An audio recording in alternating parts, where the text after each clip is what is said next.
Welcome to the Beyond Bloated Podcast. I'm Carly, a certified health coach helping women under 50 ditch their bloat without having to follow super strict and stressful protocols. As someone who's struggled with all sorts of digestive issues for over 5 years, I know exactly how you're feeling. I also know that there's a way to feel better, and it doesn't have to involve tons of expensive supplements and insanely restrictive diets. Join me as I share all of my bloat-busting wisdom to help you say goodbye to that bloated belly and regain your confidence. It's time for you to move beyond bloated. If you know me in real life, or you've been listening to this podcast for a while, or maybe you follow my Instagram page, you've probably picked up on the fact that I'm a little bit of a gut health nerd. Ever since my gut issues developed way back when, back then I didn't know anything about gut health. So since then, I've just been learning more and more about how the gut works, how our gut health impacts every aspect of our health, all the things, and it is literally so amazing to me. I'm always learning more and more about it. Like in my spare time, I'm watching documentaries. I just watched one last night on Netflix. It's called Hack Your Health: The Secrets of Your Gut. And I highly recommend it if you're brand new to gut health or you want to understand better how the gut works and how it impacts maybe like your symptoms that you're experiencing. There's like these cute little graphics throughout the documentary that show the GI tract and like how food travels through your gut and where like the leakiness happens if you have leaky gut. It's very cool. I loved it, and I obviously know some things about gut health, so I watched it with my boyfriend. He thought it was very cool, and now we're on a mission to eat more fruits and vegetables because they really drill home that you need to have a diverse microbiome to have a healthy life, and the best way to diversify your microbiome is to eat a wide variety of fruits, veggies, all the plants and things like that. I try to do my best as is, but after that documentary, I was inspired. I was like, I need to eat more plants. I need to diversify my microbiome more. And my boyfriend was on board too. He's saying the same thing. So what I really liked about the documentary was that it talked about including more foods in our diet. You know, it's like eat more fruits and vegetables, eat a wider variety. It wasn't necessarily focusing on the bad quotation marks foods and eliminate this, take out that. It was more eat more of this good stuff, and that's going to help you out. I'm kind of spoiling it a bit for you if you're going to watch it, but they also talk about how if you are restricting your diet for so long, you're starving those good gut bacteria. So it's actually not beneficial to go on a restrictive diet long term. Elimination diets temporarily to, relieve some symptoms, and then as you're working to improve your gut health so you can add those back in, that's okay. But if you're like eliminating tons of different healthy foods long term, you're starving those good gut bacteria.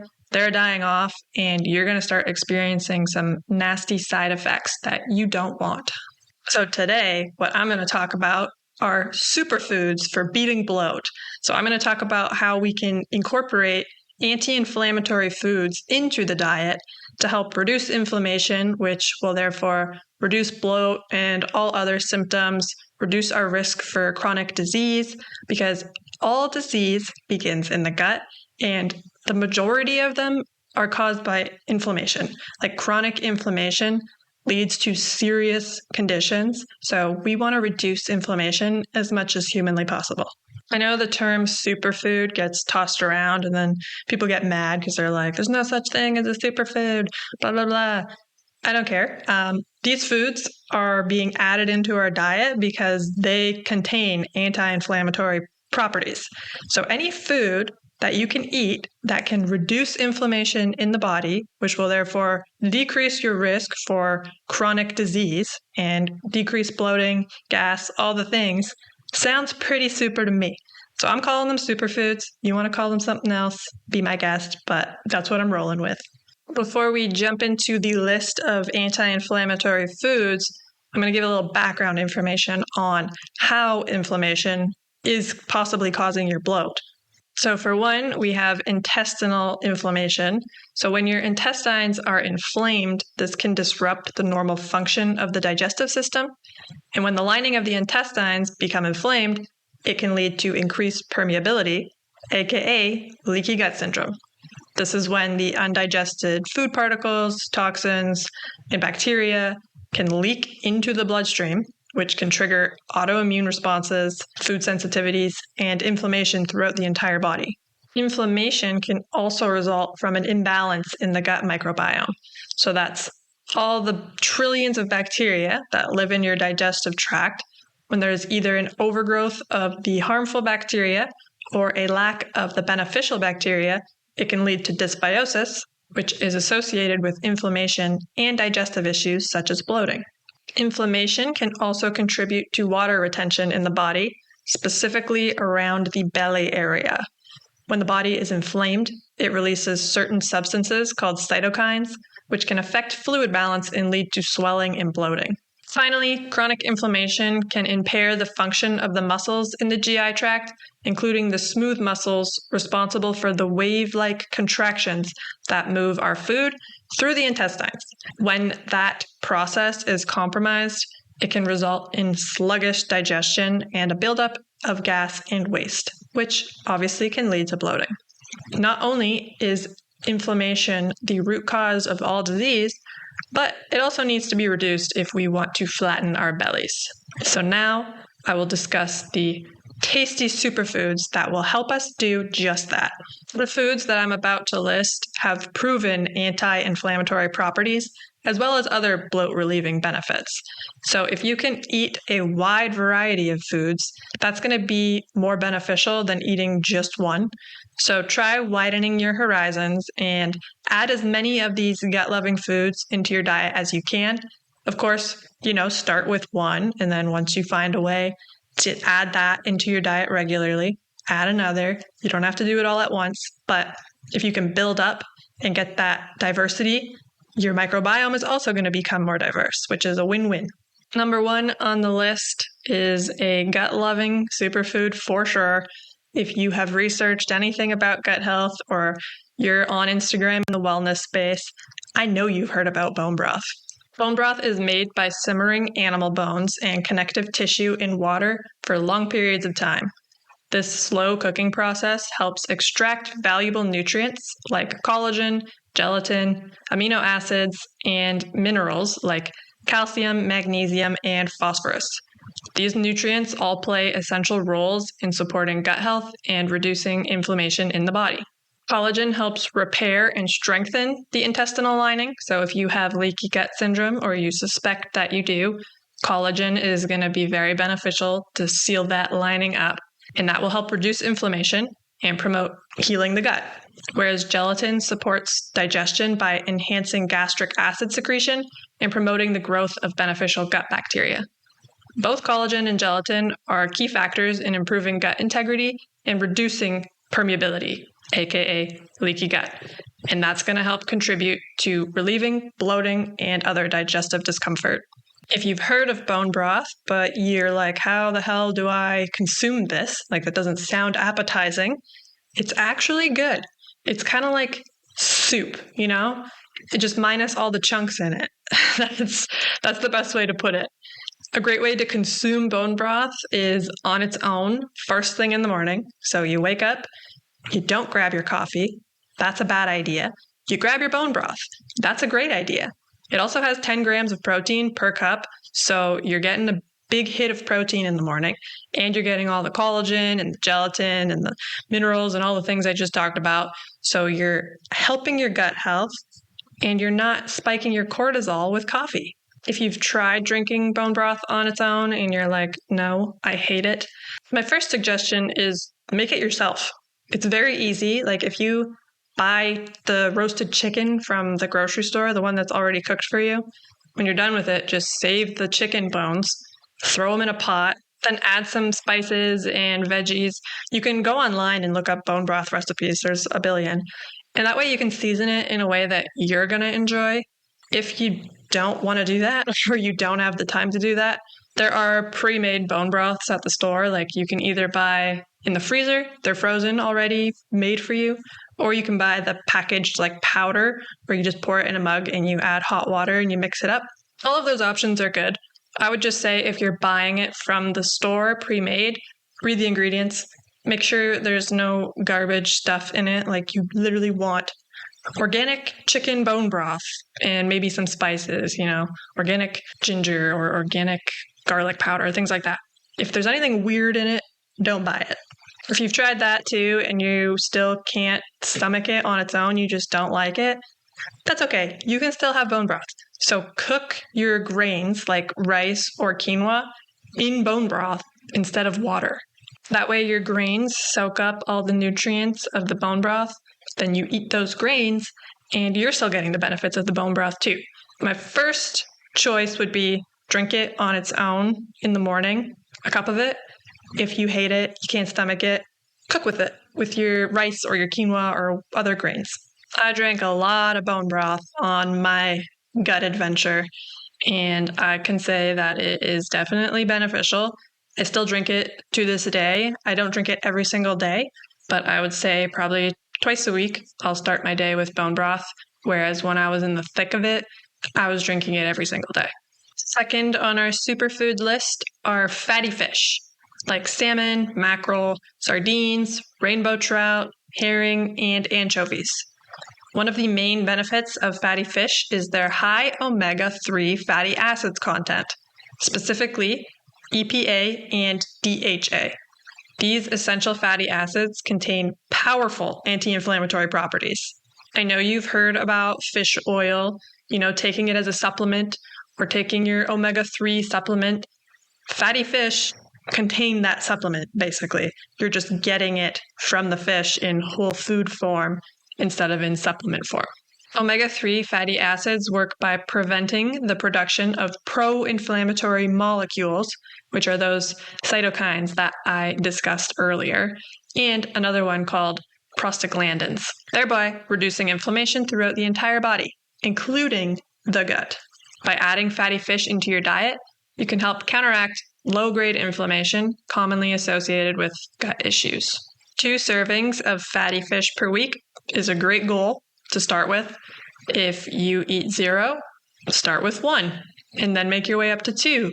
If you love it, go for 3. There's no limit, but I would just say 2 is good. If you're eating 2 servings of fatty fish a week, awesome, great job. What I like to do is buy the full salmon fillet. So it's already cut and everything for me. I just have to cook it, but it's the full salmon. So that way I get 2 to 3 servings out of it. So I'll cook it, I'll have it one night, and then I'll have the leftovers the next day, or I'll freeze it and I'll eat it 3 days later. So I'm cooking it once, but I've got my 2 to 3 servings in the week, and it's easy. Just make sure that you are purchasing wild-caught fish whenever possible for the best quality. Farmed fish, kind of yucky. That's another documentary that I watched on Netflix. It's called You Are What You Eat, a twin experiment. And they did a little segment on farmed fish, and they showed the farm that was, getting the fish fed and ready to be eaten. And it was disgusting. The amount of disease and bacteria that were floating around in this little fish pond on the farm. Yeah, I will never eat farmed fish. No, thank you. Moving on to number 3, we have turmeric. Turmeric is a vibrant spice. It's that bright yellow that you see in curries and stuff like that. And it has plenty of flavor. The active compound found in turmeric is called curcumin, and it packs a powerful punch against inflammation. Curcumin has been studied extensively for its ability to reduce inflammation in the body. Research has shown that curcumin can help alleviate inflammation in tons of conditions. By targeting inflammation in the gut, curcumin helps soothe irritation, promote healing, and improve overall digestive health. So if you can incorporate turmeric into your diet, it's not only tasty, but it's also an effective way to reduce bloat and other symptoms associated with inflammation. I feel like the biggest hurdle people have when trying to add turmeric into their diet is they think curry. If I don't like curry, or I don't eat curry, I'm never going to eat turmeric. Or they're like, yeah, I like curry, but I eat that, once every couple weeks. So that's not going to be enough turmeric to help reduce inflammation. But the good news is there are tons of other ways that you can actually add turmeric to your food in savory and in sweet dishes, believe it or not.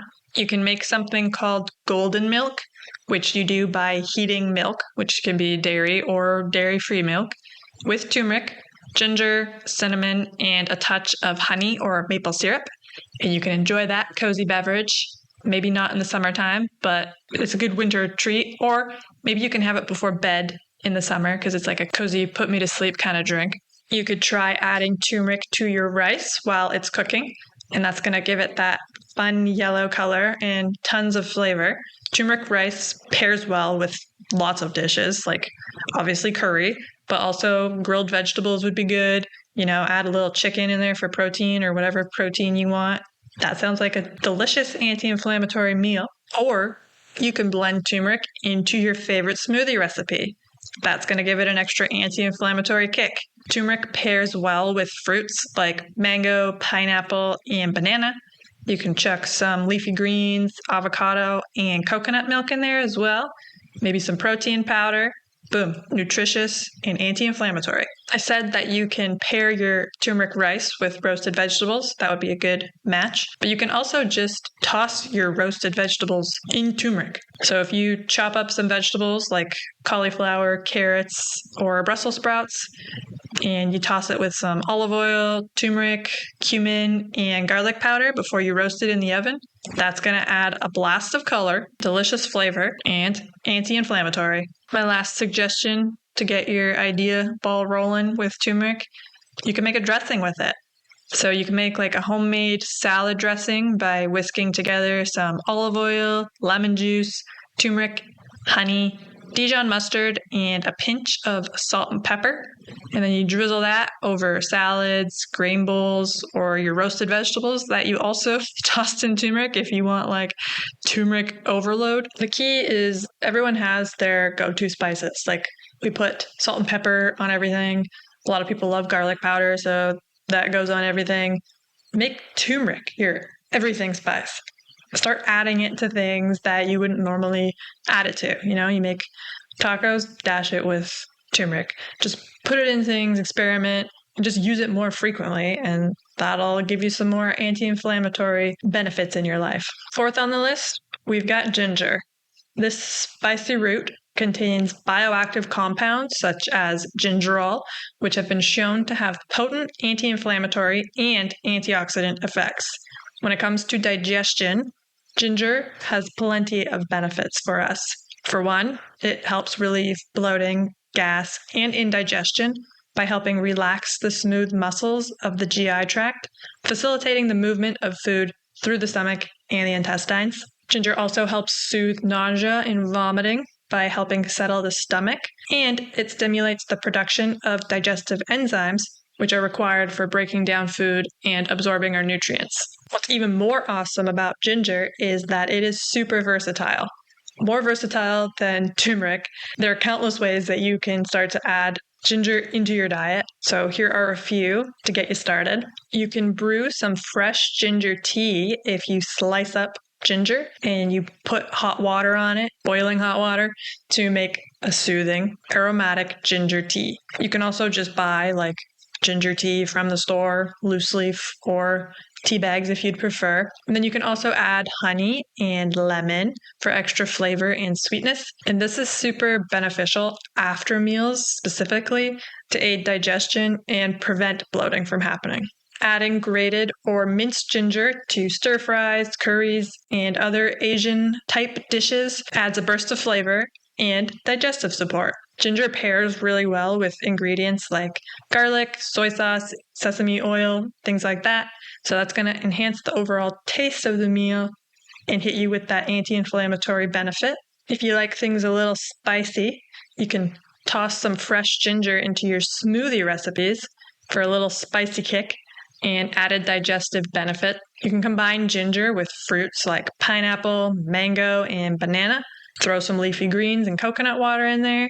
Maybe a scoop of protein powder to keep that blood sugar level stable, feeling full for longer. And lastly, you can put ginger in your dessert. And before you think, wow, that's a crazy idea, gingerbread cookies, ginger spiced cakes, or even ginger infused ice cream. Don't knock it till you try it. I personally am a big fan of ginger tea. I drink it often after dinner to keep my digestion in tip-top shape. I've also been making these ginger shots where I take like an inch of ginger and I blend it with a full organic lemon, some cayenne pepper, some sea salt, and water. And then you just take shots of those as like an immunity boost. So lots of ways to add ginger into your diet. Next up, we have number 5, probiotic foods. Our microbiome is filled with billions of bacteria, fungi, and other microorganisms that help keep our digestion running smoothly. But when this balance of bacteria gets out of whack due to things like antibiotics, chronic stress, or an unhealthy diet, then we start to experience symptoms of bloating, gas, and so much more. Otherwise known as dysbiosis, an imbalance between the good and bad gut bacteria is what is causing the majority of your gut issues. Enter probiotics. Probiotics can help restore and maintain a healthy balance in the gut, which supports optimal digestion and reduces bloat and all the nasty things we don't want. A lot of people are aware of the store-bought probiotics that come in the form of a super expensive pill or capsule or powder. However, there is a much cheaper and potentially more potent way to get probiotics into your gut, and that's by eating probiotic-rich foods on the regular. I actually have an entire section dedicated to probiotic-rich foods in my free ultimate guide to bloat busting. So if you haven't downloaded that yet, check it out. beyondbloated.com/ultimate-guide. You can also click the link in the show notes. It's completely free. The guide has 4 sections, and section number 3 is specifically about probiotic, gut-friendly foods and how those are going to help diversify your microbiome and help resolve a lot of your gut issues. A few examples of probiotic-rich foods, just so you get a little taste: yogurt, kefir, sauerkraut, kimchi, and kombucha, or kombucha. I don't know how to pronounce it. Those all contain probiotics as long as they have been refrigerated. If you find sauerkraut on the shelf, for example, in the grocery store, and it's not being refrigerated, that does not contain probiotics. You need to find like raw, unpasteurized, organic sauerkraut kept in the refrigerator section of the grocery store. Otherwise, there are no probiotics in there. It's also important to note that some people may experience worse bloating or other digestive symptoms when eating a large amount of probiotic foods. So if you're new to probiotic foods, like you don't eat them at all right now, don't just start shoveling them back because you'll probably get some bloating. Start very slow. There are billions of bacteria in just 1 tablespoon of sauerkraut. So you do not need to eat a ton of these foods to benefit from them. Like if you're brand new, eat 1 tablespoon of sauerkraut a day and see how you do. And then, maybe you can start drinking kombucha or whatever, but start very slow and see how you react before you add more. 6th on our anti-inflammatory food list are berries. Berries are a delicious superfood, packed full of antioxidants that help reduce inflammation in the body. Antioxidants are compounds that help neutralize harmful free radicals, which can contribute to oxidative stress and inflammation. Berries contain a wide range of antioxidants, and all of which have demonstrated anti-inflammatory effects. Research has actually demonstrated that regular consumption of berries is associated with a decreased risk of chronic diseases like heart disease, diabetes, and even certain types of cancer, thanks to their potent anti-inflammatory properties. Regularly snacking on berries is a great way to decrease inflammation and bloating.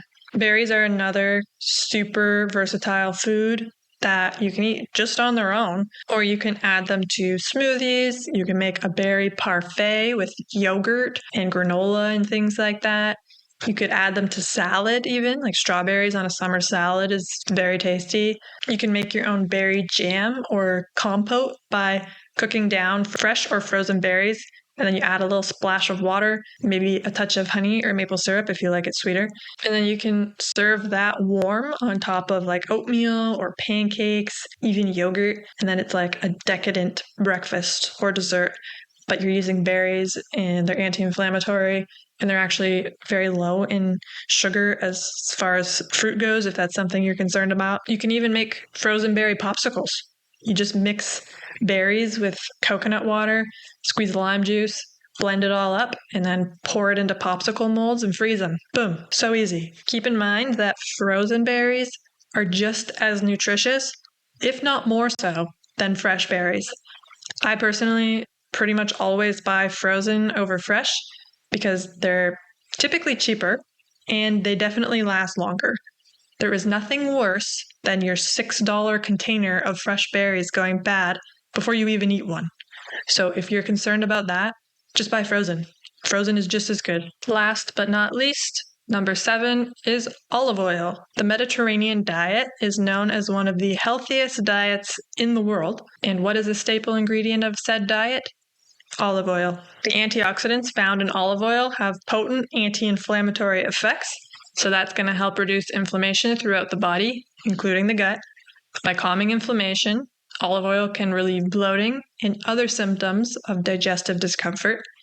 It also is associated with a reduced risk of heart disease, and the monounsaturated fats in olive oil have been shown to enhance the absorption of fat-soluble vitamins and nutrients like vitamin A, D, E, and K. By improving nutrient absorption, olive oil supports overall health. So if you are taking vitamin D and you're eating that with olive oil, like on a salad, that's going to help you better absorb the vitamin D than if you were not taking it with a healthy fat. You can easily start using olive oil in your everyday baking and cooking by adding it like as a drizzle over finished dishes or salads or soups. You can make a salad dressing out of it.